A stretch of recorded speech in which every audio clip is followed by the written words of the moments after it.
Have you ever dreamed about quitting your job or even just going part time so you could spend some more time doing something that you truly love? Our guest today did exactly that.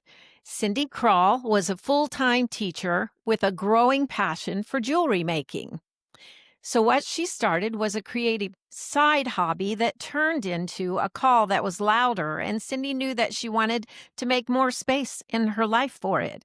So, she made this bold move. She talked to her school and negotiated a part time schedule. So, that freed up some of her time and energy to focus on her craft of jewelry making. Now, Cindy runs a beautiful Etsy shop filled with her handmade jewelry. You can find her jewelry on passagewaydesigns.etsy.com. We'll put that in the show notes. And today she's here to share her journey with us and to share 3 practical tips to help you create more time in your life for things that you love. So whether you're thinking about making a change or if you just want to reconnect with some type of creative spark, listen to our conversation. I think you'll love it. Hi, ladies. So happy to have you join us again on the Ever Evolving Woman podcast. I hope you enjoyed the episode today, and let's dive right into it. Let's dive in. Cindy, thank you so much for taking time out of your schedule to join us today. We are super excited to learn from you. So tell us, how long have you had the dream of creating your own jewelry? Well, thank you. Thank you so much for taking the time to listen to my story. Um, the dream of jewelry probably started way long ago. I mean, I never thought it would be, 25, 30 years of waiting for things to really launch. But I started it after my first child was born. I really had a sense of wanting to put something out into the world that had meaning. And so at the time, I was working with polymer clay. I'm working now with resin, but at the time, I was interested in communicating, and I designed jewelry that had words on it. And I got support from my friends at church, and did some little shows. And eventually, I realized the kind of time and investment to really make it a business wasn't the right season for me, because my kids were young, and that was now I had moved from full time teaching and had a season of being a full time mom. And so while I kept that going, I pretty much put that dream of making it bigger on hold. But I loved the support, and I still loved what I was doing. So fast forward, my kids are adults. They hear me talking about someday I'm going to get an Etsy shop someday. And, they look and said, Mom, what's holding you back? And I was like, well, there's never enough time in the day to get all this stuff done.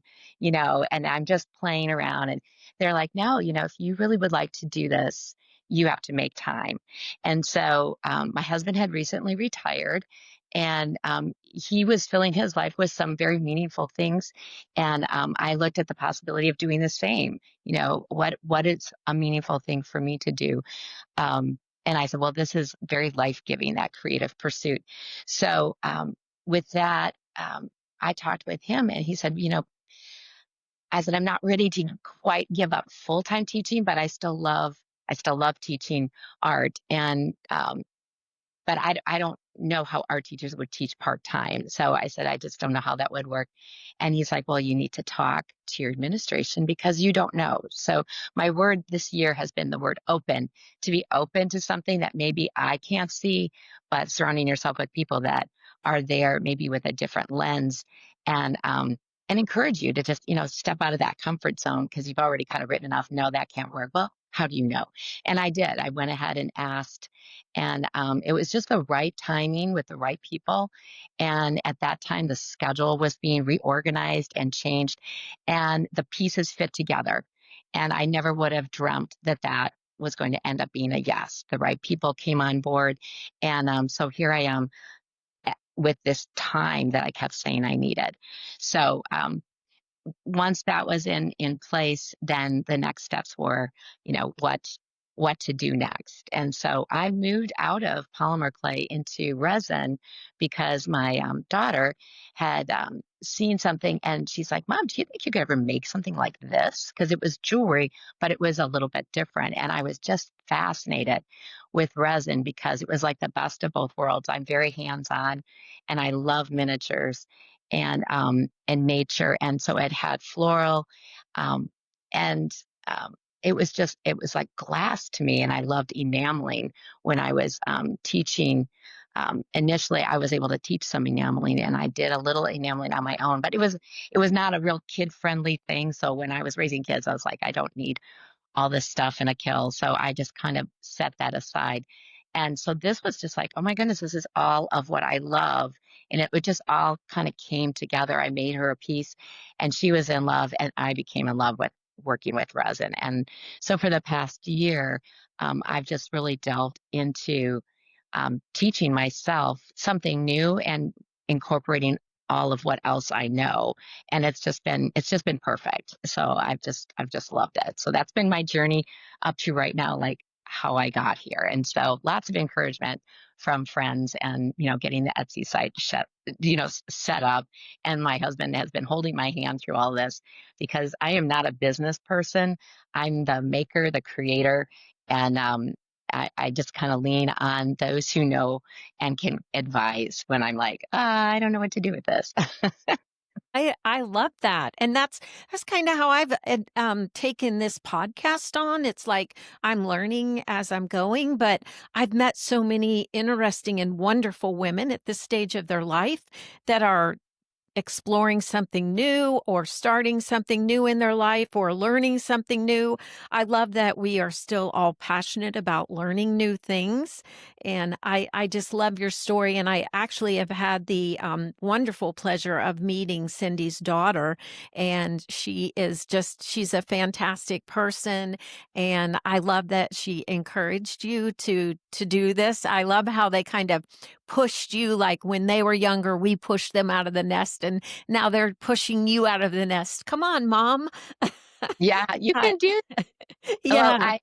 yeah, I have two daughters, and the one of them, the younger of the two, she was the one who kind of steered me toward resin, and so I took some of her wedding bouquet. It was dry at the time, but I made her some earrings from that. And then that meaningful part really started to jump out. And then my other daughter, the one that you have met, has her background is in graphic design. So she's a designer. And so she's been a great resource to help me design my logo. And it just offers another layer of expertise in an area that, I'm learning how to use Canva and make my own message cards and display cards. So I'm starting to have a little bit of a vision and a skill set that I didn't have before.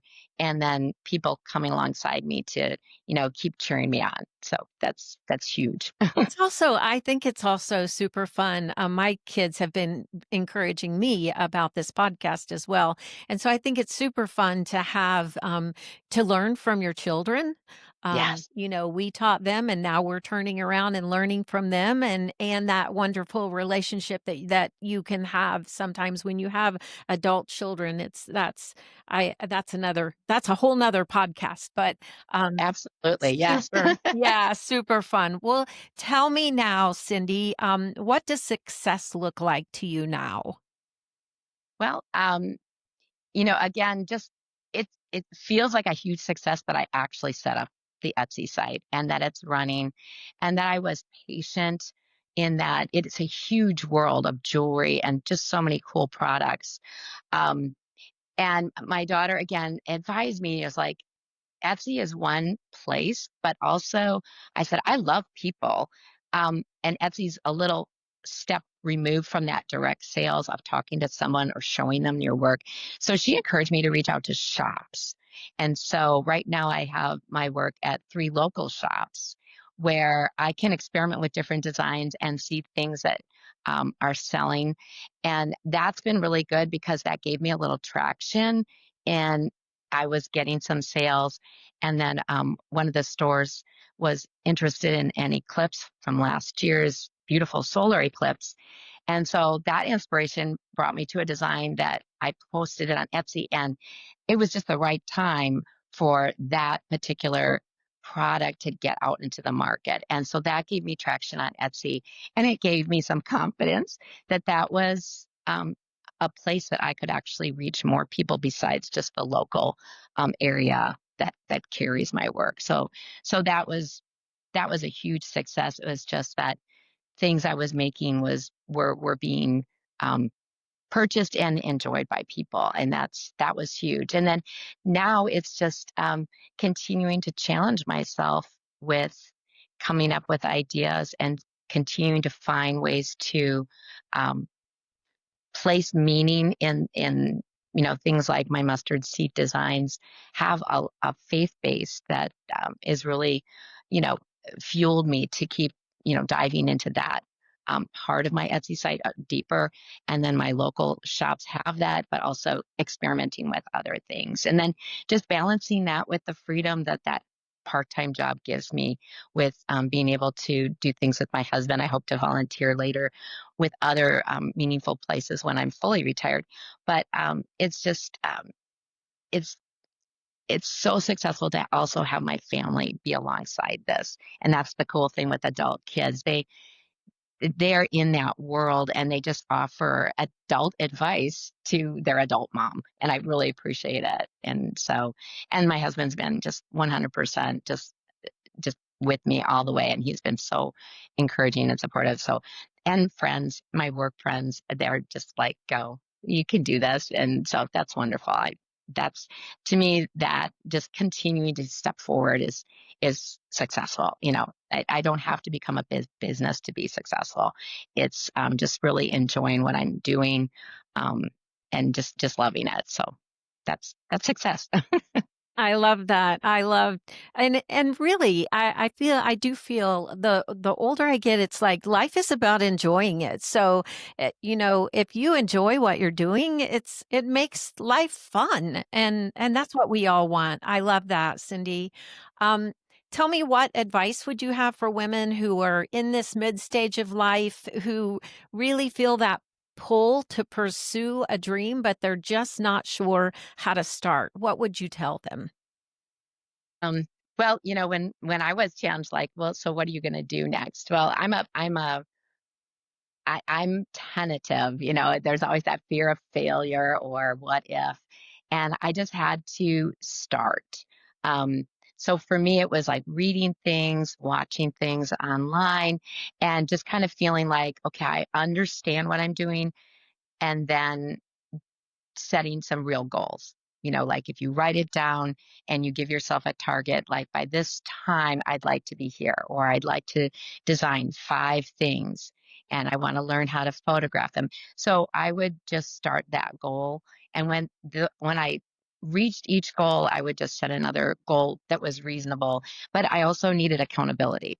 So I would tell my daughter, I was like, oh, I gotta tell her I'm going to get there by this date, and then to pick a launch date where I said, okay, I'm going to launch the site by this time.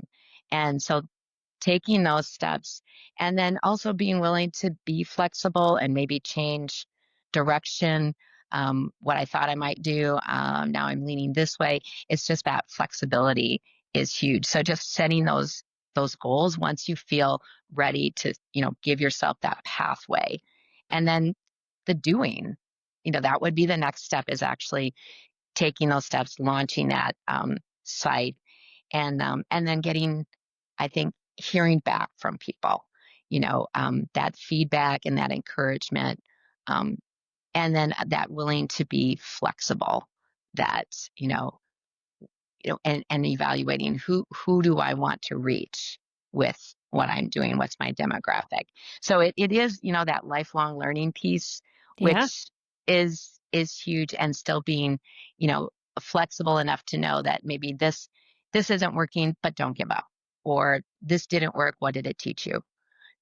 Now moving on, so that you are continuing to just, you know, see where it might lead. So it's a journey. I think that's part of it, and you have people along with you for the journey to enjoy it with you. Absolutely. And you reminded me one of the things that like thinking about this podcast and bringing it to life, one of the things that I read that really pushed me was as it's a book called Let Them. And I know a lot of people are talking about this book right now, but really it was like people are going to think what people think and let them and do it. Just do it. Do it scared. We can sit back and wonder what if, but just do it scared. And I love that you have I in my real life sometimes I do some project planning for real work and that's exactly what you were referring to, like project plans with goals and outcomes. And I love that's what you're, and it is. That's I have done the same thing with this podcast. You just have to make little goals and keep chipping away at them. And yeah, I love that. Good for you. Well, so to wrap us up, can you give our listeners 3 tips for setting up a site on Etsy or 3 tips like to think about as you begin to sell a product that they've created? What do you think? Are there 3 tips that you could give women as they think about maybe they're passionate about something and they would like to, something that they want to sell? Yeah, I mean, the first one, again, as you said, project planning. Once you have something and you've made enough of it where you go, I want to put this out into the world, is to then, decide how you might want to do that. So having that, whether it's a vision board of, do I want to sell direct? Do I want to set up an Etsy site? And then just get educated about what that is. I am a book person, so the first thing I did, my daughter laughed. I bought a book on, Etsy for Dummies because I just needed that paper in front of me. And I did watch lots and lots of how to sign yourself up. But I mean, that was just how I wanted to do it. And so that helped me. So whatever tools you need to get started, I think that's a good place. Where do you need to start? I needed to start with a book. And that gave me confidence going forward. And then the doing part is the second part is being willing to dedicate that time to develop what it is you're trying to sell. Whether that's a quantity thing or learning how to be more efficient if you're trying to make more of something. Um, and then also just that third step is just hearing back from people because I started traveling down this one road with resin and it was okay, but I was like, I don't know. Am I dedicating too much time to this? And so I would hear back from people, what do you like? What do you think? And this, and so that feedback helped me kind of funnel down into what, I wanted to put my energy toward. So that feedback piece is like that third step. And you don't have to wait too long for people who want to speak into your success, and I always tell my family, just tell me what you think. I want you to be honest with me. Um, so that's, I just those tips are just there's so much out there. So don't get bogged down in the book because I did that too. I'm figuring out Instagram as we speak because it's just again another online tool that I don't have a lot of um, background with, but I have people around me who are more than happy. Is another tip is don't be afraid to ask. People are willing to share, but they don't want to push themselves on you, but they want to be involved if you ask them. So, don't be afraid to ask. Thank you so much, Cindy. Thank you for taking your time to talk to us today and to share and let us learn from you. And I love the don't be afraid to ask because that's where I'm at with all of this. That's Yeah, perfect advice. Thank you so much. I just want to plug your website one more time so you can find Cindy's designs at passagewaydesigns.etsy.com. And again, we'll put those in the show notes. And I, again, one more time, want to say thank you so much for taking time out of your day to chat with us and to let us learn from you. And good luck in the jewelry making designs. I actually got to look at your site and your jewelry is just beautiful. So thank you for everything that you're doing to make our lives more fun and beautiful. well, Thanks. thank you so much for having me. It's been a pleasure. Thank you. Thank you so much for listening to this podcast. If you have a friend who might enjoy it, please share it with them. You can also connect with us on social media at ever.evolving.woman. We're on Facebook, Instagram, and YouTube. This podcast is a space for us to learn from one another and explore topics that we don't always talk about openly. If there's a subject you'd like to hear covered, or if you have a topic you'd like to be a guest on the podcast to discuss, please let us know, and I'll do my best to make it happen. Thanks again for tuning in. I hope your day is filled with God's blessings.